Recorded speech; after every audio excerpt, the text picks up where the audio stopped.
अस्सलाम वालेकुम नाज़रीन, जहांज़ेब अब्बासी एक नए प्रोग्राम के साथ हाजिर है।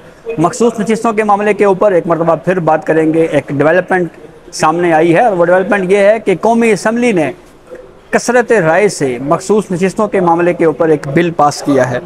उस बिल में क्या कहा गया है इस पर डिस्कस करेंगे और फिर आपको ये भी बताएंगे कि कितने जजेस इस वक्त हमारी सुपीरियर कोर्ट यानी सुप्रीम कोर्ट ऑफ पाकिस्तान में मौजूद हैं जो पार्लियामेंट की बालादस्ती को तस्लीम करने के हवाले से माजी में फ़ैसले कर चुके हैं। उनका क्या ओपिनियन रहा है।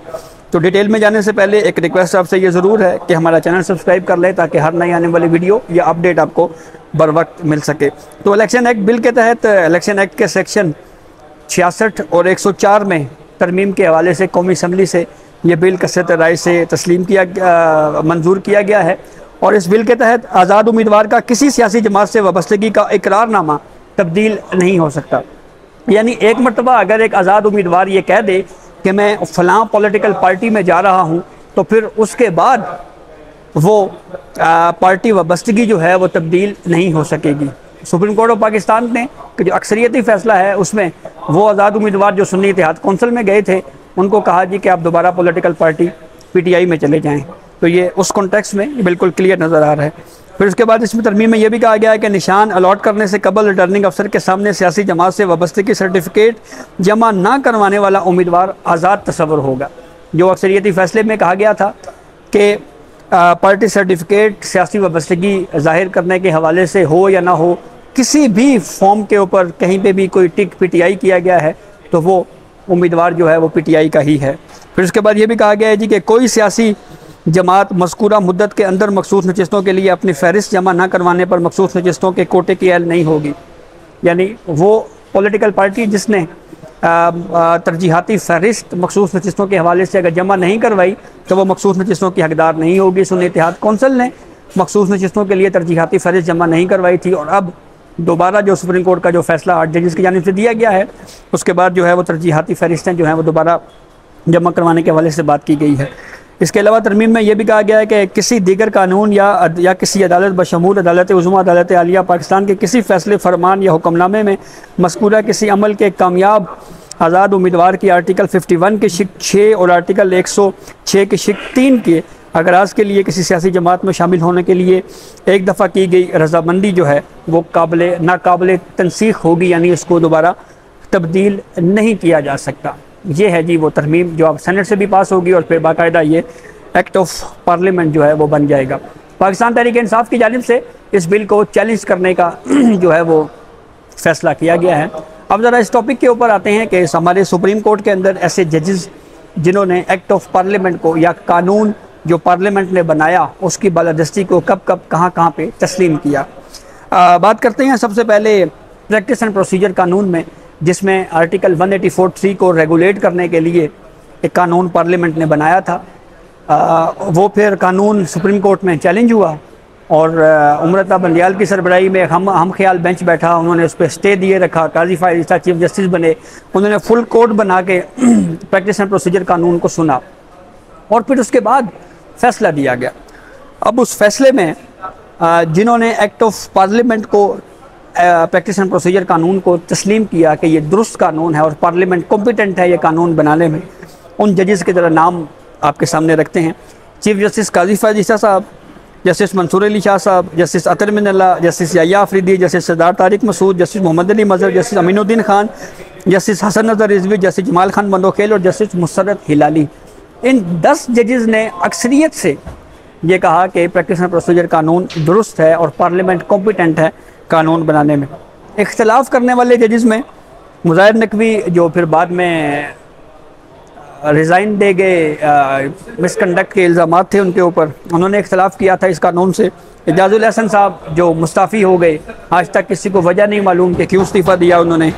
जस्टिस मुनीब अख्तर सीनियर जज सुप्रीम कोर्ट हैं, जस्टिस आयशा मलिक साहिबा सीनियर जज सुप्रीम कोर्ट हैं, उन्होंने भी पार्लियामेंट के बनाए हुए इस कानून की मुखालफत की थी और कहा था कि पार्लियामेंट जो है वो सुप्रीम कोर्ट को इस कानून के ज़रिए रेगुलेट नहीं कर सकता। फिर इसके अलावा जस्टिस शाहिद वहीद साहब थे जिन्होंने इस लॉ से इख्तलाफ किया था। तो ये 5 जजेस हैं। फिर इसके अलावा माजी से इस लॉ के इतलाक़ करने की जो हिमायत है, उन हिमायत करने वाले जजेस में चीफ जस्टिस काजी फ़ैज़ ईसा, justice Sardar Tariq Masood, justice Mansoor Ali Shah sahab, justice Aminuddin Khan साहब, जस्टिस जमाल खान बंदोखेल, जस्टिस अतर मिनल्ला और जस्टिस मुसर्रत हिलाली। ये वो जजेस थे जिन्होंने माजी से किसी कानून के इतलाक़ के भी ये कहा था कि ये माजी से इसका इतलाक़ हो सकता है, लेकिन यहाँ पे मेजॉरिटी नहीं थी और जस्टिस याहिया अफरीदी साहब ने मुखालफत की थी माजी से इतलाक़ के ऊपर। इसके अलावा जस्टिस हसन नज़र रिजवी साहब और जस्टिस मोहम्मद अली मज़र साहब ने, तो ये 7-9 की रेशो जो है वो बनती है। तो इससे एक चीज़ तो इस्टेब्लिश होती है कि पार्लियामेंट के इख्तियार को, कानून बनाने के इख्तियार के ऊपर मंसूर अली शाह साहब भी वही व्यू रखते हैं जो चीफ जस्टिस काजी फ़ैज़ ईसा साहब का है, अमीनुद्दीन खान हैं, जमाल खान बंदोखेल हैं, अतर मिनल्ला हैं और मुसर्रत हिलाली साहिबा हैं। अच्छा, अब इसकी और भी कुछ मिसालें बयान की जा सकती हैं। जैसे आपको याद होगा, हाल ही में एक फ़ैसला आया था जो जस्टिस अतर मिनल्ला साहब ने लिखा, और इस फैसले पे को जो डिले से 200 कुछ दिन ताख़ीर से फ़ैसला लिखने के ऊपर चीफ जस्टिस काजी फ़ैज़ ईसा ने एक नोट लिखा, उस पर क्रिटिसाइज़ भी किया कि हमारे जजेस को जो है वो फ़ैसले जल्दी लिखने चाहिए। उस पर भी जस्टिस अतर साहब ने पार्लियामेंट की बालादस्ती के ऊपर बात की कि पार्लियामेंट जो है वो कानून, पार्लियामेंट के बनाए हुए कवानीन को जो है वो इस तरह से स्ट्राइक डाउन नहीं किया जा सकता। ये अतर साहब का एक कॉन्स्टेंट व्यू जो है वो इस मामले के ऊपर चला आ रहा है। इसके साथ साथ अगर हम बात करें जस्टिस मंसूर अली शाह साहब के हवाले से, तो वो भी एक व्यू शुरू से रखते हैं कि पार्लियामेंट के बनाए हुए कानून को जो है वो अदालतें इस तरह से स्ट्राइक डाउन नहीं कर सकती। इसकी 2 मिसालें बयान की जा सकती हैं। पहली मिसाल है हमारे सामने नैब तरमीम केस की। नैब तरमीम PDM की हुकूमत ने की। इमरान खान उस पटिशन को, क्योंकि रन अवेयर पार्लियामेंटेरियन थे, सुप्रीम कोर्ट में आ गए, पार्लियामेंट से भगोड़े थे, सुप्रीम कोर्ट में आए, उन्होंने कानून को चैलेंज किया। उमर अता बंदयाल, जस्टिस एजाजुल एहसन ने उस कानून को गैर आईनी करार दिया, जबकि जस्टिस मंसूर अली शाह ने उससे इख्तलाफ किया और इख्तलाफी नोट में उन्होंने कहा कि पार्लियामेंट जो है वो उसके कवानीन जो है, जो पार्लियामेंट कानून बनाती है, वो उसको इख्तियार हासिल है। सेक्ट एम्प्लॉयज़ रीइंस्टेटमेंट एक्ट, जिसको एक 3 रुकनी बेंच ने स्ट्राइक डाउन कर दिया था, उस फैसले के ख़िलाफ़ रिव्यू आया। रिव्यू में उमर अता बंदयाल साहब ने जो है वो आर्टिकल 184(3) और आर्टिकल 187 का इख्तियार इस्तेमाल करते हुए उस लॉ को बहाल किया था, लेकिन उसके ऊपर अभी तक इम्प्लीमेंटेशन के हवाले से अब तक की इतलात जो हमारे पास आई हैं, वो अभी तक उन मुलाजमीन को जो है वो दुश्वारियों का सामना करना पड़ रहा है। तो एक मिसाल हमारे सामने वो मौजूद है।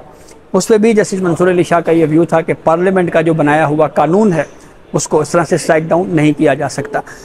सुप्रीम कोर्ट में ऐसे कई फ़ैसले जिसकी मिसालें मौजूद हैं, जहाँ पे कोई एक्ट ऑफ पार्लियामेंट को अगर चैलेंज किया जाता है तो कोर्ट्स हत्तुल इम्कान ये कोशिश करती हैं कि उस कानून को सेव किया जाए, उस कानून को स्ट्राइक डाउन ना किया जाए।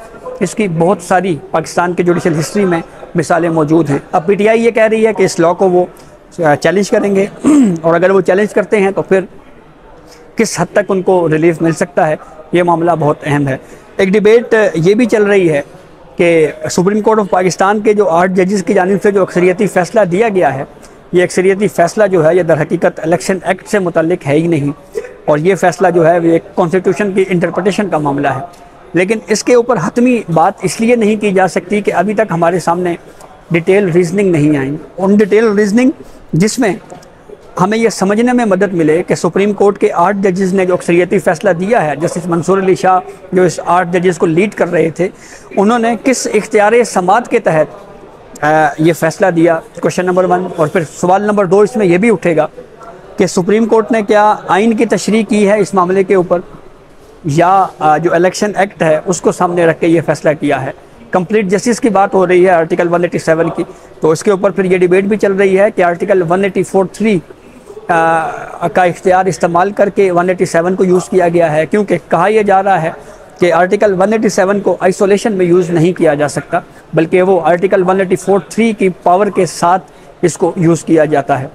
अगर आर्टिकल 184(3) के ऊपर बात करें तो उसके लिए प्रैक्टिस एंड प्रोसीजर कानून के बाद असूल तयशुदा है कि ये इख्तियार जो है वो अब 3 रुकनी कमेटी अक्सरियत से फ़ैसला करती है। उस 3 रुकनी कमेटी में इस वक्त चीफ जस्टिस काजी फ़ैज़ ईसा, जस्टिस मंसूर अली शाह और जस्टिस मुनीब अख्तर हैं। तो वो इख्तियार जो कमेटी के पास है, क्या एक जुडिशल ऑर्डर के ज़रिए उस इख्तियार को इस्तेमाल किया जा सकता है नहीं। ये वो तमाम सवालात हैं जिनके जवाब हमें तफसीली वजूहात जो मखसूस नशिस्तों के केस में जो अक्सरियती फ़ैसला है जब वो जारी होंगी तो उससे ये तमाम इबाम या तमाम सवालात जो हैं वो उसका हमें जवाब जो है वो मिल जाएगा। तो ये अब तक की अपडेट थी जिसे हमने आपको आगाह किया। बहुत शुक्रिया।